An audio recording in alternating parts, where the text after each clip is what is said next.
In our fifth lesson of Unit 4, we're going to focus on isosceles triangles and some applications beyond isosceles triangles to apply them with equilateral triangles, which essentially are a special type of isosceles triangle. But we're going to have a few theorems about isosceles triangles. We're going to work some information through geometric proof. And in order to begin this, we really want to understand what isosceles triangles are. So we're going to try to use and apply those properties of isosceles triangles as we learn about them. There are going to be some mathematical facts that we need to know to kind of lay some groundwork, and then we're going to derive some additional properties of these isosceles triangles. So first things first, we need to understand a little bit of the anatomy, so to speak, of an isosceles triangle. Most folks, if you ask them to draw you an isosceles triangle, will draw one that looks like the one we have here on the right. The isosceles triangle has a pair of congruent legs. The definition of an isosceles triangle is a triangle with two congruent sides. And the congruent sides in an isosceles triangle are referred to as the legs.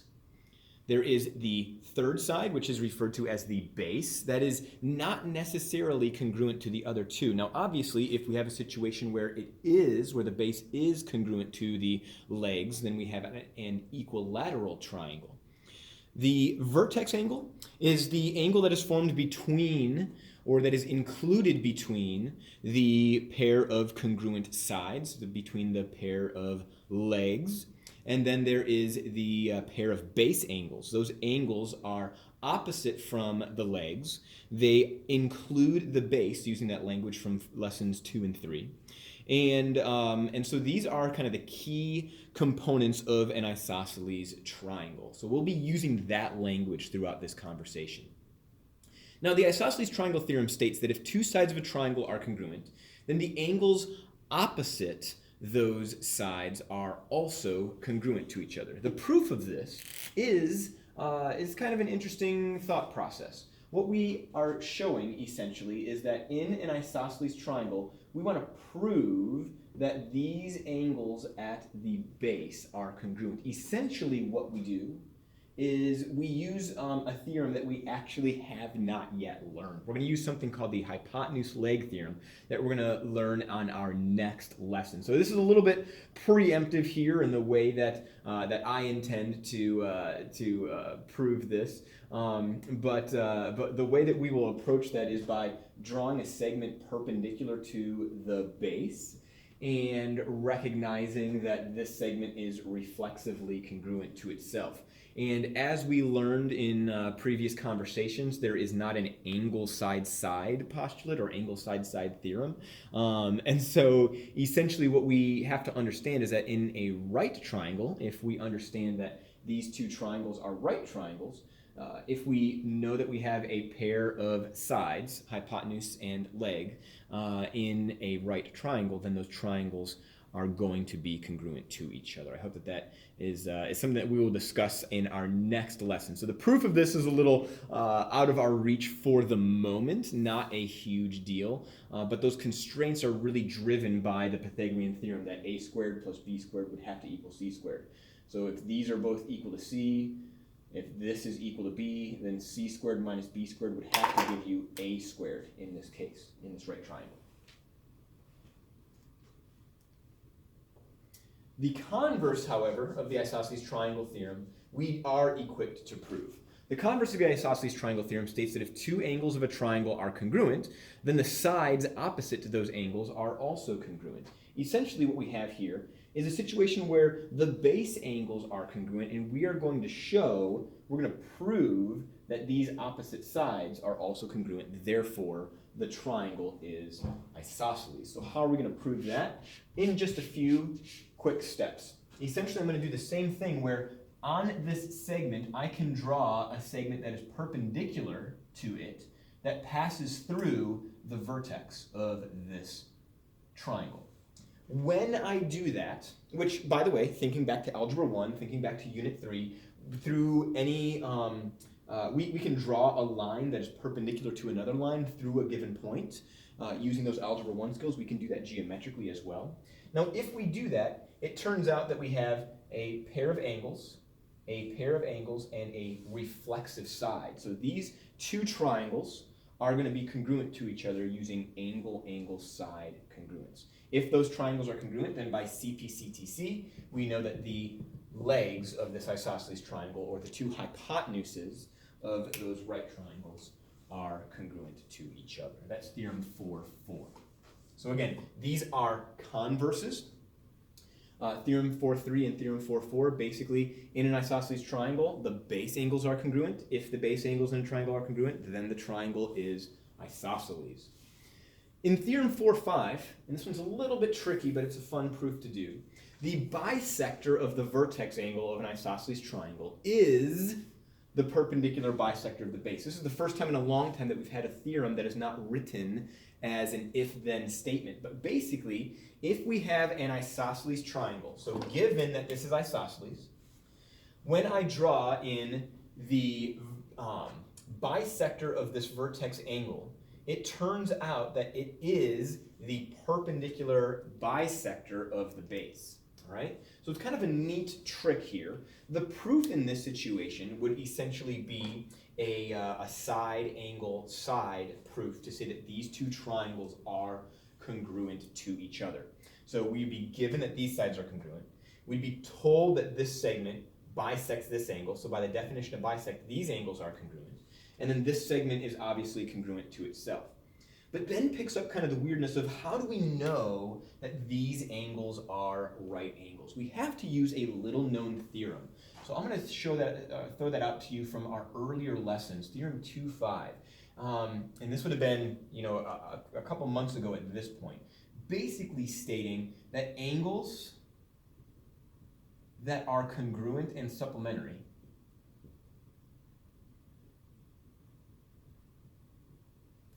are right angles. And think about the logic on that. This was Theorem 2.5, so this was a long, long while ago. This was on the same lesson where we learned about vertical angles being congruent. But basically, these angles together make a straight angle, so we know that they are supplementary to each other. But by CP/CTC, these angles are congruent to each other. All right? So if they are congruent and they're supplementary, the only option, if this is x degrees and this is x degrees and x plus x adds up to 180, then that means that 2x equals 180 and x therefore is equal to 90. So these angles are, by definition, right angles. All right? So this is a bit of a fun proof that we could do here with Theorem 4.5. Essentially, a lot of the work that we're going to do in class when we practice this together is applying this notion that we know in an isosceles triangle that the base angles are congruent. We know that the bisector of the vertex angle is the perpendicular bisector of the base, so that we can do some quick thinking. All right? Essentially, what we would know in this case is that this is given as 63 degrees. We would know that this is going to be 90 degrees. And we would know that this is also going to be y, this is going to be x is going to be 90. And so we can do some real quick thinking to recognize that the angle at M here, angle OML, and angle L over here are going to be complementary angles. Their sum will equal 90. So we can do that actually in two ways. We can either write y plus 63 is equal to 90 because they are complementary angles. And so we can find out that y is equal to 27. We can also say, well, if this is a whole triangle, then we can have a y plus 63 plus 90 equals 180. But then when we subtract 90 from both sides, we end up with the same equation that we started with earlier, recognizing that these are complementary angles. Applying that logic and that understanding of what complementary angles are, that the two acute angles in a right triangle are complementary, saves us basically a step of algebra. And it's not a huge deal to do that algebra, so really who cares, but if that shortcuts your work, then that's awesome. Another way in which we could approach this is to recognize that if this angle is 63 degrees, that this angle is also 63, and we could apply it or approach this logically that way. We could say that this angle here is 2y's, and then we can say 63 plus 63 plus 2y equals 180 if you're looking at the big picture. So there are several ways in which we can do this to find out that y is equal to 27. And so either approach that you take on that is okay. But the key here is recognizing that the bisector of the vertex angle in an isosceles triangle is the perpendicular bisector of the base. So that tells us that x is equal to 90. It's kind of the big punchline to this work. That makes it a Unit 4 question instead of a Unit 3 question where we had the triangle angle sum theorem. All right. We also may apply that logic over in a situation as such. Again, recognizing that these triangles are listed as isosceles, so if this is 55 degrees, then these base angles are congruent. If this is y degrees, then this is also y degrees. We've got vertical angles, so we know that this is x degrees. So I can't really do anything up here. I know that x and y make 180, all right? But that is not necessarily going to be helpful to us because I cannot find out what y is without knowing what x is. What I do know over here, though, is that 55 and x make 180. And so we've got this sum that tells us the value for x, all right? Once we know what x is, we can substitute it into this other equation, and then we can therefore solve, whoops, it's an equal sign. There we go, let's fix that, to find out that y is equal to 55, all right? Now, logically, you may have been able to recognize that this and this would be the same because we kind of have a constrained situation with these vertical angles and recognizing that these are equal, those are equal. But there it is worked out mathematically if the logic is not super helpful for you. All right, corollaries. Right, so that was kind of a little bit of the behind the scenes working with isosceles triangles, but here we're going to apply this for equilateral triangles. Here are a couple corollaries. Now, a corollary is basically a statement that just logically follows immediately from a theorem. And so I've already alluded to this a little bit in describing situations with how isosceles triangles are related to equilateral triangles or how equilateral triangles are related to isosceles triangles. But here are a couple corollaries to theorems 4.2 and 4.3 and 4.4. If a triangle is equilateral, then it is also equiangular. And we understood that briefly in Unit 3. However, it is a logical continuation of Theorem 4.3 that says in an isosceles triangle, the base angles are congruent, or the angles opposite those congruent sides are congruent. If all of the angles are congruent, if all the sides are congruent, then all of the angles will be congruent. And then conversely, if a triangle is equiangular, then we know it is equilateral. And so these do not necessarily need to be proven. They are just understood as the next logical step or the next logical thought in this or from each of these two theorems. All right, and here I actually do have a proof where we are given that the base angles in an isosceles triangle are congruent, but we don't know that it's isosceles yet. And this is the only triangle that I had in my lesson that was actually labeled with letters, and so I wanted to make sure that I could save this proof to the end, talk through the logic of the previous ones as we will prove those in our classwork together. But here we have angle P congruent to angle Q, and we're told that this segment bisects the big angle PRQ. So we have two pairs of angles congruent. Our job is to prove that these two sides are congruent to each other, that not an equiangular, but that in a if the base angles in a triangle are congruent, then the sides opposite those angles are congruent. The triangle is isosceles. And so here I actually have each of the statements given, and then I will write in the reasons. We are given that angle P is congruent to angle Q.